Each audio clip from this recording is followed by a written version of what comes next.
नमस्कार। देखिए, कल राज्यसभा में एक सवाल जवाब में शिक्षा मंत्रालय ने बताया कि हमारे पास इतने शिक्षक पद खाली हैं।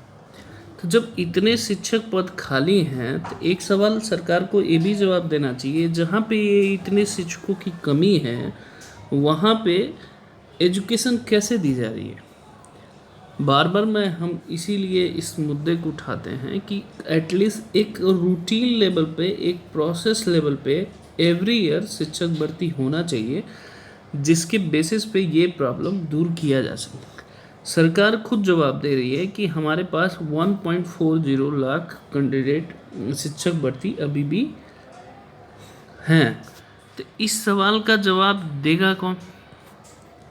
और आप देखेंगे कि निःशुल्क एवं अनिवार्य बाल शिक्षा अधिकार अधिनियम आरटीआई के अनुसार किन्हीं भी परिस्थिति में कुल सृजित पदों के सापेक्ष में 10% से अधिक रिक्त नहीं रखा जा सकता। ये आरटीआई के द्वारा इंदुभाल तिवारी जी ने हाईकोर्ट में याचिका दायर की। ये यूपी की खबर है, मैं कहीं और की नहीं बात कर रहा हूँ।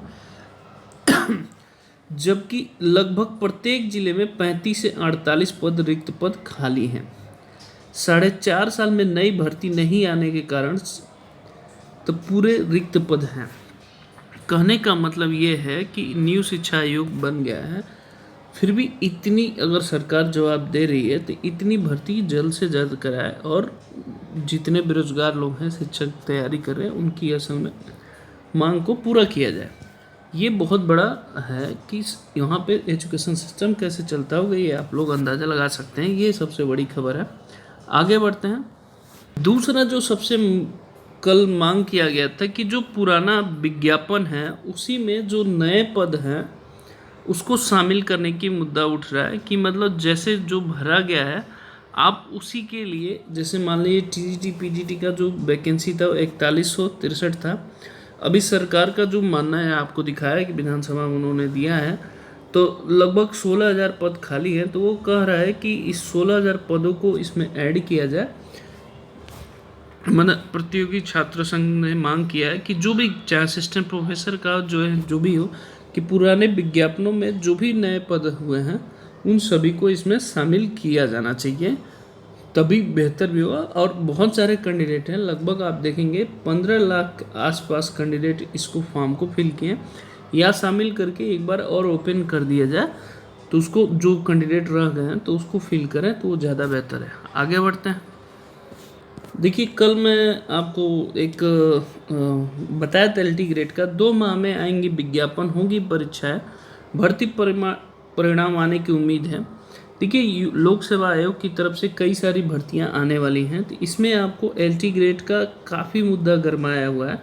तो आपको 2 माह के अंदर आपको देखने को मिल सकता है, जैसा कि कल मैं प्रीवियस वीडियो में बनाया हूँ। तो एलटी ग्रेड का आपको पेपर आपको देखने को मिल सकता है, इसका फॉर्म भरिए। हाँ, एक चीज़ और मैं फिर से बता देता हूँ, रूटीन लेवल पे इसलिए तैयारी करिए क्योंकि इसका पेपर जो सरकार है बहुत जल्द करा के इसका रिजल्ट दे देगी। जो बाद में वेटिंग लिस्ट का जो प्रक्रिया होता है वो लेट होता है, लेकिन फ्रेश ज्वाइनिंग वो जरूर दे देगी, क्योंकि एलटी ग्रेड में एक ही पेपर है, आप समझ रहे हैं। रिजल्ट आने के बाद, डॉक्यूमेंट वेरिफिकेशन के बाद चयनित किया जा सकता है। शिक्षकों की भारी संख्या कमी है, मैंने आपको पहले ही बताया, और ऑलरेडी सरकार भी इस चीज़ को मान रही है, इस पे प्रक्रिया पे प्रोसेस वो चल रही है। आगे बढ़ते हैं। यहाँ पे देखिए, एक जो प्रिंसिपल हैं एडेड जो कॉलेजेस के जो वेटिंग लिस्ट के कैंडिडेट हैं उनको सेलेक्ट करके जो अशासकीय सहायता एडेड महाविद्यालय में प्रधानाचार्य का जो भी पोस्ट रिक्त है उनको उसके द्वारा फिल किया जाएगा। मतलब फ्रेश वैकेंसी की नहीं बात कर रहे हैं, प्रधानाचार्य की जो प्रीवियस रिजल्ट आया था उसी में वेटिंग कुछ नंबर कम करके उन लोगों को प्रिंसिपल बनाया जाएगा। आगे बढ़ते हैं।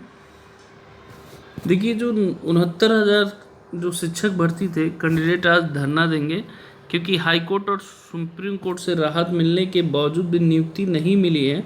तो आज इन लोगों को मेरिट सूची में नहीं भेजे जाने पे आज ये धरना का ये लोग डिसाइड किए हैं, क्योंकि हाई कोर्ट और सुप्रीम कोर्ट के थ्रू इनको राहत मिल गया, लेकिन फिर भी इनको ज्वाइनिंग ना मेरिट में ना शामिल करने पे धरना आज देंगे। आगे बढ़ते हैं। ये आप देखिए, लिखा है कि 4,000 भर्तियों की फर्जी विज्ञापन आ रहा है। जब भी इस तरह का अगर कोई फर्जी आपसे दिखे और इस तरह की चीज़ें हो, तो जो भी जिस भी डिपार्टमेंट का निकल रहा है सबसे पहले उस डिपार्टमेंट की वेबसाइट पे जाया करिए। आपको अवेयरनेस के लिए मैं बता रहा हूँ। आप प्राइवेट साइट पे जैसे आप देख के फॉर्म फिल कर देते हैं, पेमेंट कर दे, एक्चुअल में वो पेमेंट कहीं और जाता होगा। तो सबसे पहले आप उसका प्रॉपर या तो नोटिफिकेशन देखा करिए, या तो उसके साइट पे जाके आप प्रॉपर आप चेक करिए कि क्या ये नोटिफिकेशन आया है, चाहे आई है कि नहीं आई है। ये आप चेक करने के बाद ही फिल करिए। और एक और प्लस पॉइंट होता है कि कोई भी भर्ती अगर आप नोटिफिकेशन पढ़ के करते हैं, आप भरते हैं, उसमें एलिजिबिलिटी क्राइटेरिया के हिसाब से अगर आप फिल करते हैं तो आपको फ्यूचर में समस्या नहीं होगी। तो इसलिए कभी भी जो भी आप साइट हैं, तो इस तरह की चीज़ें से आप बचिए, पेमेंट करने से बचिए। और इसको भरने से पहले आप खुद को देखिए कि क्या ये भर्ती आई है, विज्ञापन आया है कि नहीं है। आप इसीलिए वेबसाइट पे ज़रूर देखिए। हर गवर्नमेंट का अपना एक वेबसाइट होता है जिस पे आप अप्लाई कर सकते हैं। आगे बढ़ते हैं। 3% बढ़ा सकती है केंद्र कर्मचारी को पेंशन का डीए। हो सकता है आपका डीए बढ़े, जो सेंट्रल गवर्नमेंट 45% हो जाएगा डीए।